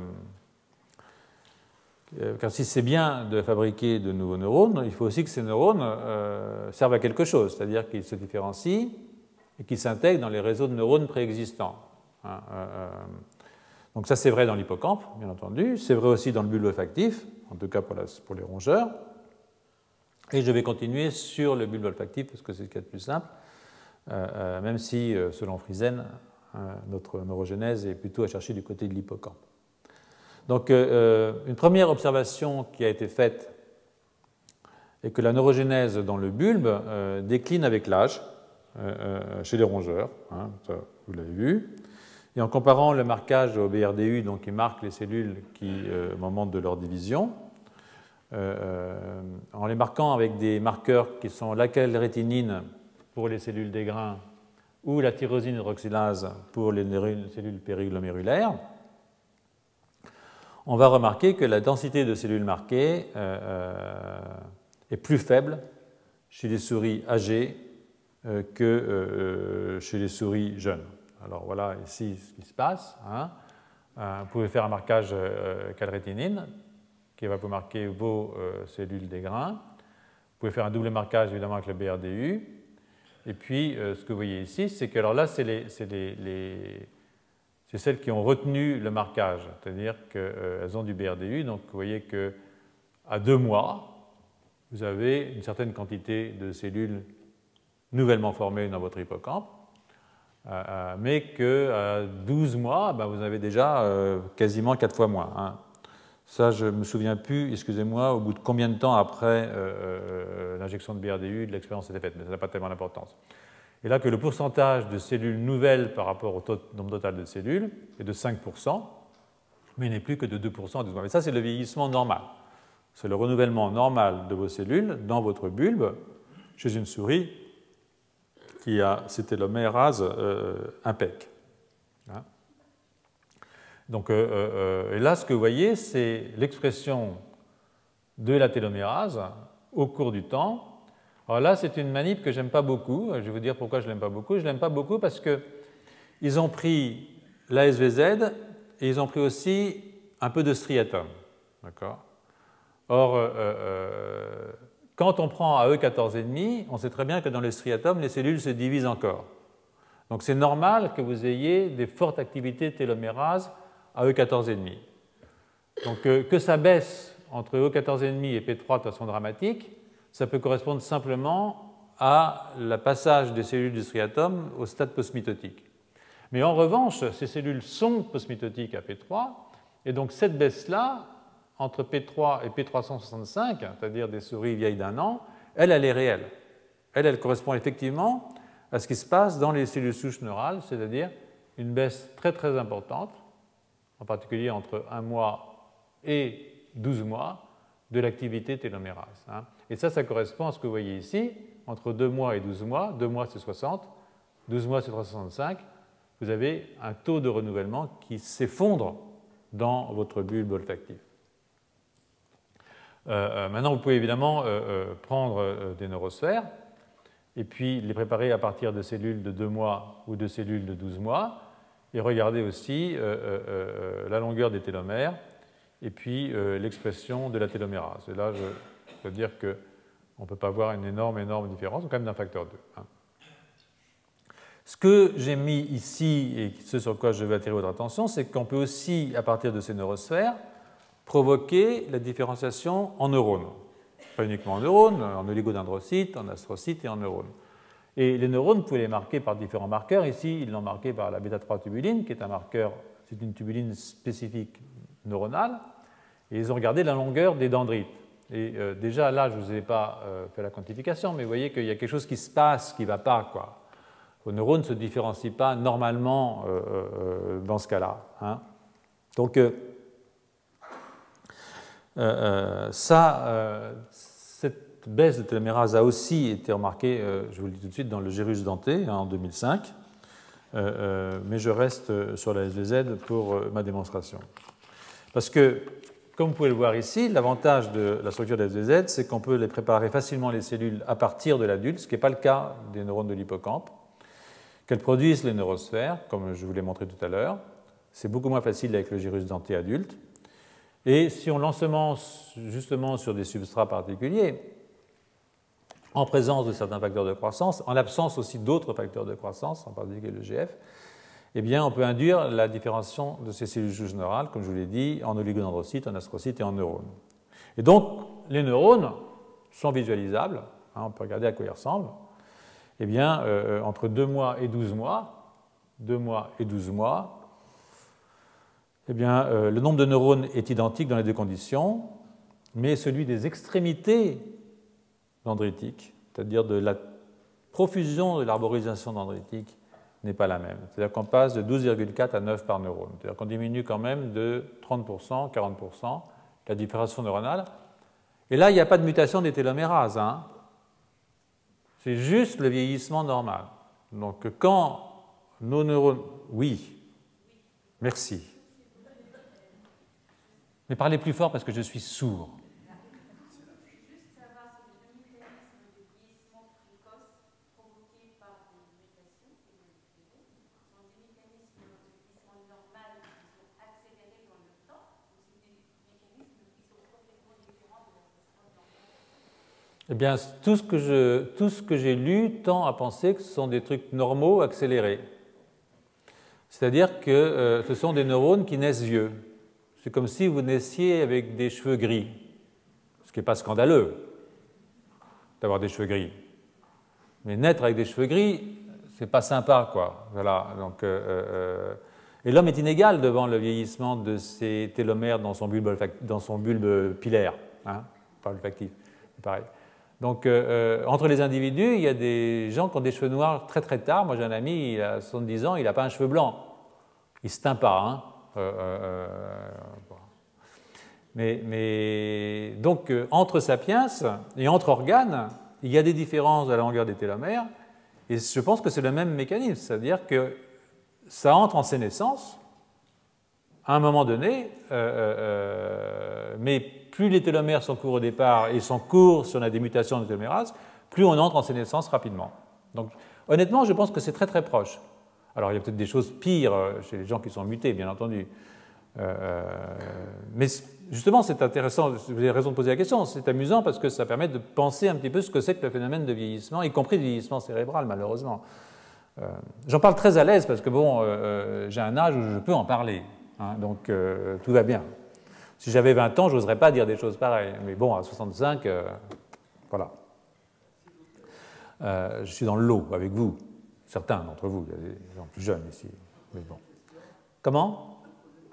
Oui, bien sûr, oui. Depuis le début de votre cours, ça me gêne parce que je n'arrive pas à comprendre quelque chose. Ah merde. Alors peut-être qu'il y en a d'autres qui sont comme moi. Moi, comme ça, j'ai les cheveux gris et on parle des deux. Allez-y, parce qu'on est... Oui. Vous avez commencé votre cours en disant que le télomère est accroché au chromosome. Le chromosome, ce n'est pas une Non, non, le télomère, c'est un morceau.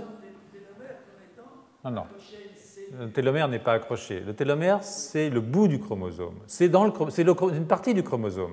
Vous voyez? Le télomère, c'est comme les doigts pour le bras. C'est le bout du chromosome. Le chromosome est dans la cellule. Mais le télomère, c'est le bout. Alors, quand je reproduis mon chromosome, j'ai ma DNA polymérase qui avance le long de mon chromosome et qui fait un deuxième brin d'ADN. D'accord? Mais quand ma DNA polymérase arrive au bout, pour reproduire ça, il faudrait qu'elle aille jusque-là. Or, elle ne peut pas parce qu'elle s'appuie sur l'ADN, donc elle tomberait dans un trou. Donc la DNA polymérase s'arrête là, et de ce fait, elle ne peut pas reproduire le bout. Et ce bout, c'est ce qu'on appelle le télomère. C'est pour ça qu'à chaque fois, je raccourcis de la taille de ma DNA polymérase. Donc chaque fois, je perds 5 kilobases. Voilà. Mais le chromosome, ce n'est pas une cellule. Non, mais le chromosome, c'est dans la cellule, bien entendu. Oui, c'est 100 à 600 gènes, donc 100 à 600 protéines. Et une cellule, c'était... Non, mais la cellule, on parle de ce qui se passe dans le chromosome. Quand vous faites des cassures dans votre chromosome, vous activez des phénomènes qui sont des phénomènes de sénescence. Et c'est toute la cellule qui vieillit. C'est pour ça que je vous ai montré ce camembert avec les 9 parties, parce qu'il faut attendre la fin de l'histoire. Hein. Si vous ne venez pas le 18 novembre, j'y suis pour rien. D'accord? Donc, le 18 novembre, vous aurez l'intégron de la chose. Pour l'instant, ce qu'on regarde, c'est les différents éléments du vieillissement. Ce que j'espère, c'est vous montrer une synthèse de comment ça se passe globalement. Là, ce que j'essaie de vous convaincre, de vous expliquer, parce que bon, de vous montrer les données de la littérature, c'est que le raccourcissement des télomères entraîne un vieillissement de la cellule générale, parce que justement, je casse mon ADN. Donc écoutez, je reprendrai ça le 18, parce que mais c'est mieux quand on peut discuter un petit peu. Je vous remercie tous de poser des questions, parce que ça permet d'éclaircir des points pour les gens qui ne comprennent pas forcément de quoi il s'agit, ni aussi facilement, qui ne sont pas forcément actifs dans la science, mais en même temps, c'est mieux. Je vais m'arrêter parce que j'ai un rendez-vous, il se trouve, après. On reprendra ça le 18 novembre, et puis on terminera le 18 novembre, puisqu'on aura fait nos heures. Je compte mes heures. Voilà, je vous remercie. S'il y a des questions brûlantes, je peux rester 5 minutes de plus. Hein.